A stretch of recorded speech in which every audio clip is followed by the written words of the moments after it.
As we all know, Boba Fett has a lot of enemies, but after watching the book of Boba Fett, it seems to me that his greatest enemy of all, the one that gives him the most trouble, is this guy. That's right, it's the rat catcher droid, sometimes known as the bunny droid. Now, this is the character from the scene in the Book of Boba Fett where him and Fennec Shan try and infiltrate Jabba's palace, and they have a lot of problems, I believe, in the kitchen with this droid while they're sneaking around.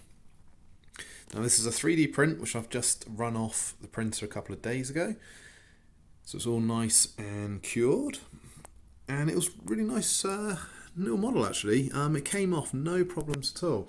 The detail is pretty nice. It's all been captured quite nicely if I can get it into focus. It doesn't come pre-supported, so I had to work out the best way to support it myself on using Box, but it seems to come out okay. I was a bit worried about the net of all things, because obviously there's a lot of intricacies there that could have failed. There was a couple of little bits that have kind of snapped, but they've you can see one there for example, but none of the pieces have fallen out, so it's fine. And to be honest, I think even if a couple of bits had broken off, it wouldn't have been the end of the world.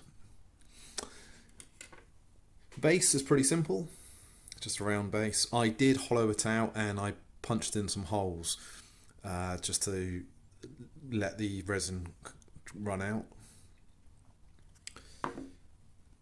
So, take a closer look in. It's got very thin arms. I was a bit worried about the arms snapping because obviously resin is very brittle, but just to be a bit careful when you pull off the supports, and it was fine. All his fingers and thumbs are there. His body, I hollowed that out as well, and I did put in a couple of holes there again, and in the top, just to let the resin run out.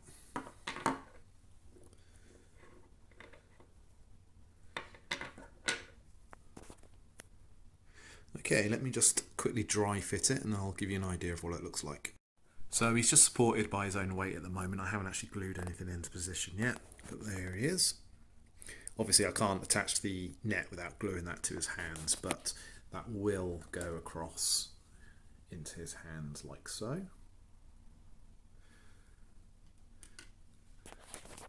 The model actually came with second option of him carrying a long rifle, but I obviously went with the net version. And I think it also came with a couple of different options for the heads, where the ears were kind of turned different ways, but I went for the best option in my opinion. So because the model's fairly light, I'm just going to use super glue, I think, to glue into place. So all I'm going to do is I'm going to glue him completely, all the body. I'll leave the base separate and the net separate, just for ease of painting. There isn't hardly any gaps really, so it should go together really well, which should be quite nice. So hopefully I won't have to do any gap filling. Okay, so I'm just going to use a bit of Yoo-Hoo super glue and get him glued.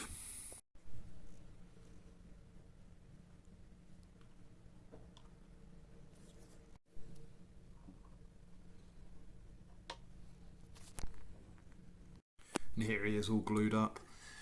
Get a much better look at him now. He's all in one solid piece.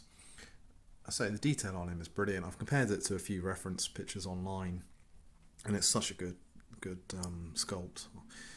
So I think now I'm going to have to obviously spray it, prime it. I think I'm just going to go with black, which will help in the recesses. And I say gaps, there's hardly any gaps. It's minimal. There's absolutely no filling needed, which is nice. Makes a change actually with these 3D models. I mean, you can see if I zoom right in there, that's the tiniest gap, and honestly you're not going to notice it, and frankly probably the primer will cover that up anyway. So yeah, that's probably the big, but again, even where the gaps are, because they've done a good job of sort of putting it logically where the kind of turns on the droid are, so you wouldn't even realise that's a gap, you would just think it's part of the droid design. So I'm really happy with this so far. Okay, so let's cut to it being primed. Now he is all primed. along with the base, the net, and he is now ready to be painted.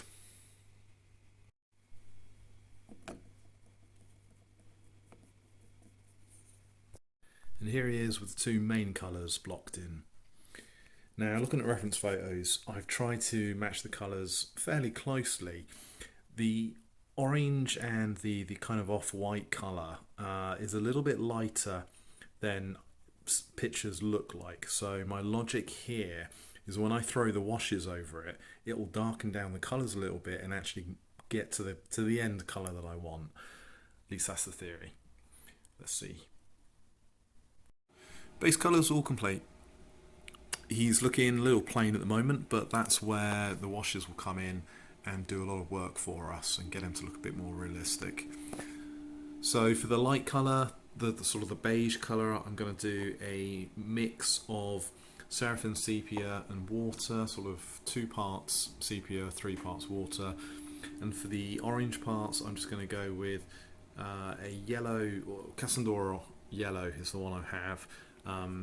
Over that, and I've done a couple of test bits on the feet and the legs there, just to make sure that the colours are going to come out as I want them to. So it's going to be all over a wash of those 2 colours over the colour parts, and then obviously a black wash over the silver parts.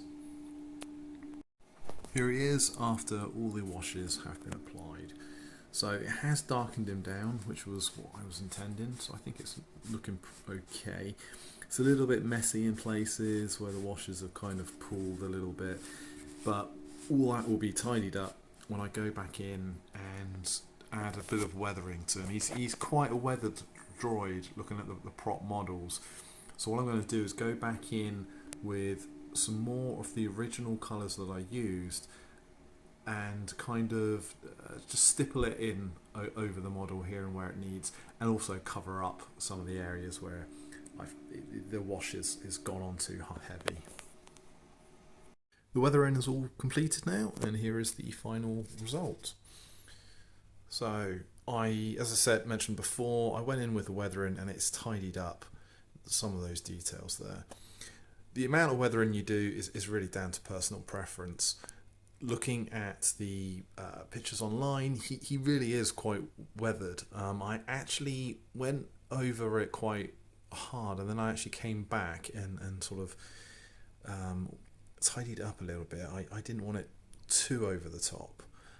What I have done as well is finished it off by putting a clear coat of satin varnish over it, which gives him that reflective look, which I think works as he is supposed to be a droid.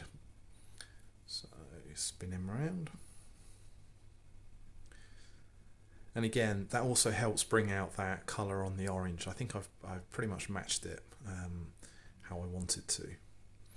So what I have also done as well is finished off the base and the net. The base was just a simple case of dry brush and various browns, a couple of oranges in there, light colours, and pretty much the same with the net as well. It was all just dry brushing. If we can get it into focus. Yeah, it was all just dry brushing, little bits here and there just to sort of bring out the detail. Okay, right, I'm gonna give this a little bit more time to dry. As I say, that was coated with a matte varnish. That was a satin. Just give it a couple, probably about an hour or so, just to make sure it's not tacky anymore. And then I'm going to go in and glue it all together for final reveal. So here it is, the final reveal, and he's all been glued and put together. So this was quite a nice, fun model to work on, really. It was very quick to paint. There's not a lot of detail to him.